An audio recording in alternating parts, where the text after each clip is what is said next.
부모 멘토를 만나다 함께하겠습니다. 오늘도 변함없이 두 자녀의 현명한 엄마 조민희 씨 함께 할게요. 어서 오세요. 네, 안녕하세요. 영아태원이 엄마 조민희입니다. 네, 반갑습니다. 반갑습니다. 아니, 조민희 씨는요, 그렇지 않아도 얼굴이 동안인데, 이 헤어스타일을 또 바꾸셔가지고 완전 동안되셨어요. 아, 그래요? 그래서 약간 요즘에는 이제 나이 먹는 거에 대한 사실 두려움이 있어요. 그러니까 주위에서는 왜 이렇게 그냥 처녀 같냐 이런 소리 네. 많이 듣기는 하지만은요. 그래도 이게 눕는 거는 자기 본인이 더 잘 알 수 있거든요. 사실 그렇죠. 예전에는 뭐 피부 좋다는 소리 정말 많이 들었었는데, 그러니까 이게 다 화장빨이에요. 그러니까 지우고 보잖아요. 네. 그럼 눈가주름이 자글자글하고 에이. 또 출산 후에 기미가 너무 많이 이렇게 늘어가지고요. 화장으로 다 가린 거지 벗기고 나면은 어머나 역시 나이가 들어가는구나. 그게 정말 속삭여요. 지금 괜히 네. 지금 팬 관리하시는 거죠? 그렇죠. 너무 우리가 막 잘난 척하면 안 되니까. 네. 제가 이렇게 옆에서 보면은요, 정말 저보다도 뭐 기미 잡티 같은 거 또 하나 없으시고 얼마나 팽팽한지 몰라요. 그래도 직업이 여배우신데 나름대로 관리하시죠? 그렇지는 않아요. 사실 그러니까 피부 관리실이나 가서 마사지도 하고 좋은 화장품 쓰면 사실 좋기는 하겠죠. 네. 근데 비용이 사실 굉장히 좀 비싸요. 그래서 잘 하진 못하고요. 제가 할 수 있는 건 집에서 수시로 네. 마스크팩 좀 붙여주고 그리고 이제 마지막 세안할 때 찬물로 제가 세수를 너무너무 열심히 하고 있거든요. 그러면은 피부가 쫙 이렇게 조여지는 그런 느낌이 좋아서 마지막에 찬물 세안을 해야 하고 또 자외선 차단제는 날씨가 좋든 반드시. 비가 오든 항상 그거는 바르고 있어요. 네. 그러니까 진짜 꼼꼼하게 관리를 잘 하고 계시는 건데 그중에서 나름대로 꼭 이거는 추천해드립니다 하는 노하우는 어떤 게 있으세요? 글쎄요, 뭐 일단은 잘 먹고 네. 스트레스 받지 말고 그리고 항상 기분 좋고 그리고 이렇게 기분 좋은 사람하고 항상 이렇게 얘기를 하다 보면은요 항상 예쁜 마음으로 예쁘게 살게 되는 것 같아요. 네, 아유, 정말 마음도 예쁘세요. 자, 그런데 조민희 씨가 하고 있는 이 모든 방법이 정말로 잘 맞는 건지 너무 궁금하지 않으세요? 특히나 우리 뭐 자외선 차단제 같은 거 바르라는 얘기는 꼭 많이 듣지만 뭐 찬물 세수 이런 거 진짜 효과가 있는 건지 저는 찬물 세수한다고 해서 뭐 이렇게 피부가 쪼이는 느낌 이런 건 잘 못 받아봤거든요. 아, 그래요? 네, 그래서 어떤 게 정말 맞는 건지 오늘 저희 피부와 관련된 궁금증을 해결해보는 멘토분을 저희가 오늘 모시도록 하겠습니다. 우리 여자들의 평생 과제 아름다운 피부에 관련된 알찬 강의를 해주실 오늘의 멘토를 화면으로 먼저 소개해드립니다. 생활 속 사소한 뷰티 습관이 깨끗하고 아름다운 피부를 낳는다고 말하는 피부과 전문의 함익병 원장. 그가 들려주는 똑똑하고 알뜰하게 예뻐지는 방법. 깨끗하게 맑게 자신 있게 가꾸는 피부. 피부과 전문의 함익병 원장의 알뜰살뜰 실속 피부 가꾸기. 지금 시작합니다.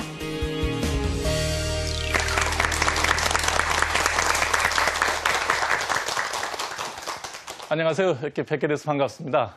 제가 오늘 여러분들한테 말씀드릴 내용은 다름이 아니고요. 어떻게 하면 잘 늙을 수 있을까? 어떻게 하면 고운 피부로 잘 늙을 수 있을까 하는 것에 대한 강의를 드리도록 하겠습니다. 흔히들 요즘 보면 시중에서 이제 안티에이징 이런 얘기 많이 들으시죠? 네. 안티라는 거는 반대라는 뜻이고 에이징이라는 건 나이 든다는 뜻인데 어떻게 사람이 나이가 들지 않을 수 있겠습니까? 그죠? 안티에이징이라는 말은 좀 과장된 표현이고요. 제가 솔직하게 말씀을 드리면 웰 에이징입니다. 잘 늙으면 돼요. 나이가 들면 당연히 늙어야 되고 어떻게 하면 곱게 늙을 수 있는가 하는 방법에 대해서 설명을 드리도록 하겠습니다. 특히 이제 그 여성분들은 나이가 들면서 제일 관심 갖는 부분이 하나가 피부죠, 피부. 네. 왜냐면 피부 이쁘면 좀 훨씬 더 깨끗해 보이고 그렇잖아요. 네. 그래서 이제 피부에 관심들을 많이 갖고 계신데 따라서 관심이 많이 가면 어떻게 됩니까? 돈도 많이 가고 시간도 많이 가죠. 투자하는 시간, 투자하는 돈이 그게 굉장히 많이 든다는 얘기죠. 근데 실제로 여러분들이 인터넷이라든지 잡지 매체라든지 아니면 여러 가지 광고 매체를 통해서 접하는 내용들을 다 따라 하시려고 그러면 아마 상당수의 그 자기 수입의 상당 부분과 자기 시간의 상당 부분을 투자하셔야 될 텐데 실제로 그런 정도의 그 광고 효과는 거둘 수 없다는 얘기입니다. 그러니까 너무 현혹되지 마시고 오늘 제가 말씀드린 내용을 잘 들으시면 내가 이렇게 하면 최소의 시간과 최소의 투자 비용으로 내 피부를 곱게 늙도록 할 수 있겠구나라는 생각이 들 수 있을 겁니다. 네. 무슨 얘기인지 아시겠죠? 네. 자, 재미없는 얘기가 될 수 있겠지만 여러분들이 피부에 대해서 잘 알아야만 상대방이 하는 내용이 어떤 내용이 과장된 거고 어떤 내용이 거짓된 건지를 판별할 수가 있어요. 그래서 제가 이 슬라이드 사진 한 장은 여러분들한테 꼭 강의를 시작하기 전에 먼저 가르쳐 드리고 강의를 진행하도록 하겠습니다. 우리 피부는 잡아보세요, 손으로. 두껍게 잡히죠? 네. 그다음 얼굴에서 가장 얇은 데가 어딜까요? 눈꺼풀. 눈꺼풀. 되게 얇죠? 예. 그다음에 허리 한번 잡아보십시오. 두툼합니다. 이러면 그죠? 안 잡으면 안 돼요. 예, 안 잡고 싶은 분들도 있을 거예요. 예. 자, 여러분들이 잡힌 부위가 이게 전부 똑같은 피부예요. 이거를 현미경으로 잘라서 보게 되면 요 기본 구조는 똑같다는 거예요. 세 층으로 돼 있어요. 무슨 얘기인지 아시겠죠? 예. 예, 그래서 가장 얇은 눈꺼풀부터 가장 두꺼운 이 허리살까지 다 잡아보시면 두께는 엄청나게 차이가 나지만 기본 구조는 표피와 진피와 피하 지방 이렇게 세 층으로 나눠져 있다는 거예요. 다만 부위별로 두께가 상대적으로 달라요. 그래서 이 세 개가 가장 얇은 데가 어디겠어요? 눈꺼풀이에요. 네. 가장 두터운 데가 옆구리인데 이런 차이가 나는 이유가 뭐냐면 눈꺼풀의 기능이 뭐예요?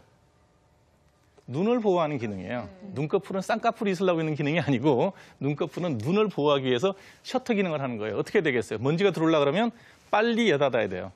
만일에 눈꺼풀 두께가 우리 옆구리 살 두께만큼 돼 있다 그러면 이물질이 눈에 들어가서 눈을 다 망가뜨리는 동안에도 눈은 못 감을 거예요. 껌뻑하겠죠. 네. 그렇죠. 시간이 많이 걸리죠. 그래서 얇게 만들어 놓은 거고 그다음에 옆구리 살은 왜 두꺼우냐 그러면 이게 체중도 버텨줘야 되고 그다음 우리가 먹다 남은 칼로리를 피하 지방으로 만들어서 보관도 해야 되기 때문에 여기가 두터운 거예요. 그렇지만 요 표피, 진피, 피하 지방 세 층의 구조는 똑같다는 거예요. 그다음에 이 피부가 하는 기능이 중요한 게 두 가지가 있어요. 우리 피부에서 하는 기능이 가장 중요한 건 뭐냐면 예쁘게 잘 보이는 기능은 별로 없고요. 가장 중요한 것은 외부로부터 유해한 물질이 내 몸속으로 들어오는 걸 막아주는 네. 나라로 치면 국경선이에요. 우리나라 휴전선이 뚫리고 국경선이 뚫려갖고 외국 사람들이나 간첩이 막 들어오면 되겠어요? 안 되잖아요. 그렇죠. 예, 우리 피부도 우리 몸에 있는 속살들은 세균이나 바이러스나 곰팡이나 이런 것들이 너무나 좋아하는 영양물질이에요. 그런 것들이 들어오면 우리가 바로 죽어요. 그걸 막기 위해서 막는 장벽 기능을 하는 겁니다. 그래서 세 층이나 있는 거예요. 그냥 한 층 있어도 되는데 네. 세 층씩 있는 이유가 뭐냐면 장벽 기능을 하는 거예요. 그래서 절대로 꼭 필요한 물질은 입으로 꼭 필요한 산소는 코로만 들어오게 하고 나머지는 완벽하게 막아주는 기능을 하는 장벽 기능입니다. 고로 여러분이 어떤 기능성 화장품을 막 발라가지고 피부가 흡수를 할 거다라고 생각하신다면 네. 그건 상당 부분 과장된 겁니다. 왜냐하면 우리 피부는 화학약품이든 이런 것들도 자외선이든 이런 우리한테 유해한 모든 물질들은 막는 기능이 1번이에요. 고로 피부는 절대로 흡수기관이 아니라는 걸 여러분들이 꼭 기억하셔야 돼요. 그러면 여러분들이 상당 부분 이미 광고를 통해서 접했던 화장품의 진실이 반쯤